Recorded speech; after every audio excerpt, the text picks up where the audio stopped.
Frances Scott, she grew up in Jackson, Mississippi. One summer during her college years, she came to visit her brother, who was a professor at the University of Montana. Daily visits to swimming holes and trips to Glacier, eating Flathead cherries along the way, convinced Frances to move to Missoula in 1981 and finish college at the University of Montana. She lived here until 1987 and had wanted to move back ever since she left. She moved back a few years ago and is happy to feel such a sense of place. Please welcome Frances Scott. Yeah, I was looking at that going, I'm not. Thank you. Yes.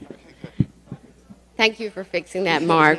And thank you for putting all of this together. It's really a wonderful thing for this community. So if any of you have not ever been to the South, I suggest that you go in the springtime. It's absolutely gorgeous there. The dogwoods are blooming, the azaleas, the daffodils, tons of flowers are blooming, the songbirds are singing, and the air is light as opposed to the hot, heavy, humid summer air. So it just so happened, I did grow up in the South, in Jackson, Mississippi, as a matter of fact, and left during my college years. But in 1996, I found myself back there. The entire family was there. My two older sisters, an older brother, and my daughter, and my siblings' children as well. We were at my parents' house, and each of us went about the task of finding something that each of us would carry across the street to the Episcopal church that we grew up in. I chose a black and white photograph of my father with his belly sticking out, talking on a payphone, and right across was my toddler daughter talking on the other payphone, mimicking him. It was really precious. I chose that along with the sprig from my father's favorite dogwood tree. Each of my sisters chose something that was meaningful to them. And my father's best friend, DT, chose my father's favorite fishing rod that he used when the two of them would go fishing, one of his favorite activities. And my older brother chose my father's favorite shotgun that he used for duck hunting, another one of his favorite activities. So we proceeded as a parade across the street to the church. We're holding hands, hugging, laughing and crying. And we walk through the front door of the church and proceed down the aisle before anyone else is there. And we all walk up to my father's open casket and put each of these items in there with him. Just a few days earlier, back in Eugene, Oregon, where I was living at the time, and my older sister and her family lived there too, it was the beginning of spring break, the last day of school in the afternoon. Beautiful there as well, actually. I was at my kitchen window and looked out, and I saw my older sister and her 9-year-old son walking up to the house, and I was thinking, oh, great, I love spontaneous visits. So they come up to the back door, and I open the door, and my sister holds me so tight around the neck, and my 9-year-old nephew is squeezing me tight around the waist.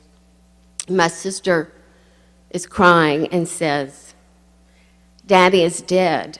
He shot himself in the backyard today. I was shocked.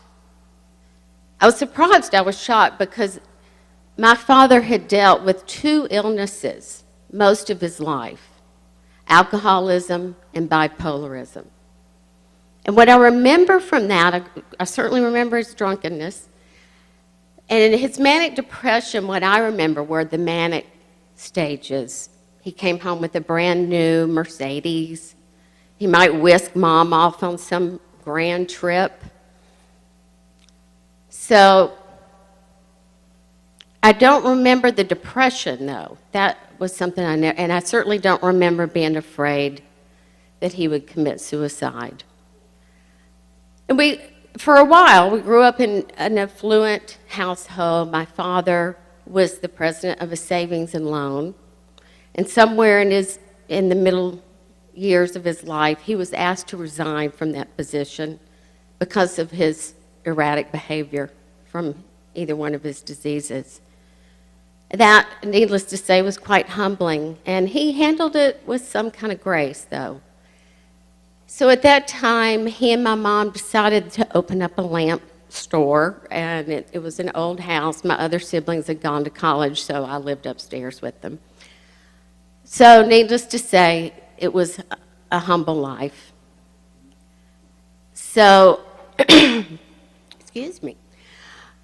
Once we all gathered, though, down in Jackson, my sister and I flew down with our children, and my older sister were there. It was absolutely amazing, the warmth that we felt.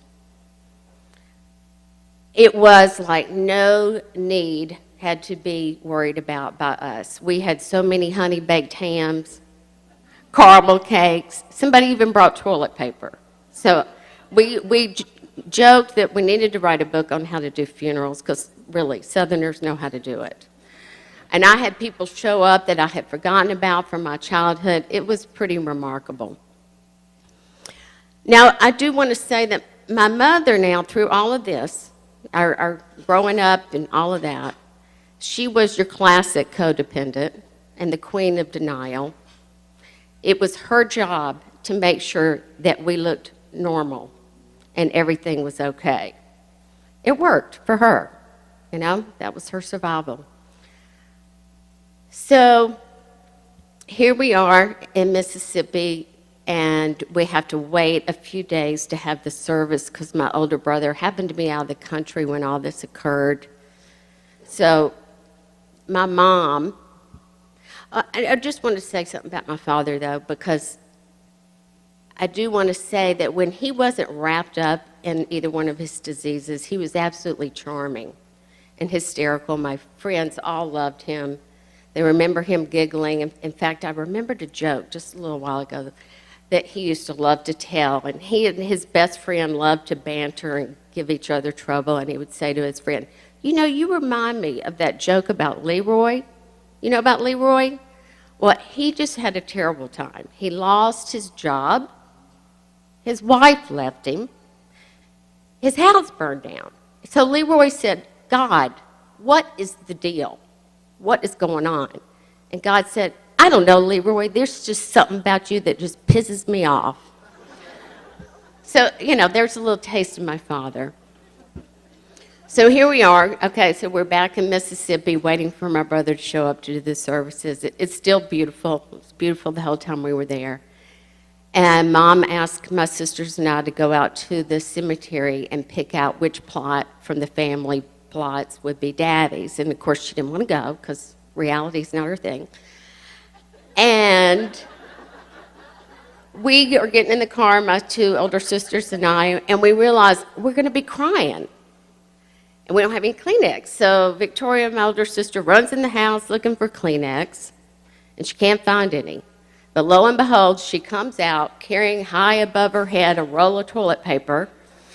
I found something, and Mama's right behind her waving goodbye at the front door, and she says, children, what are you doing with that roll of toilet paper? What will the neighbors think? At which point, our laughter, including my mother's, was carried throughout the neighborhood when one of us remarked, Mama, I think Daddy's already blown it with the neighbors.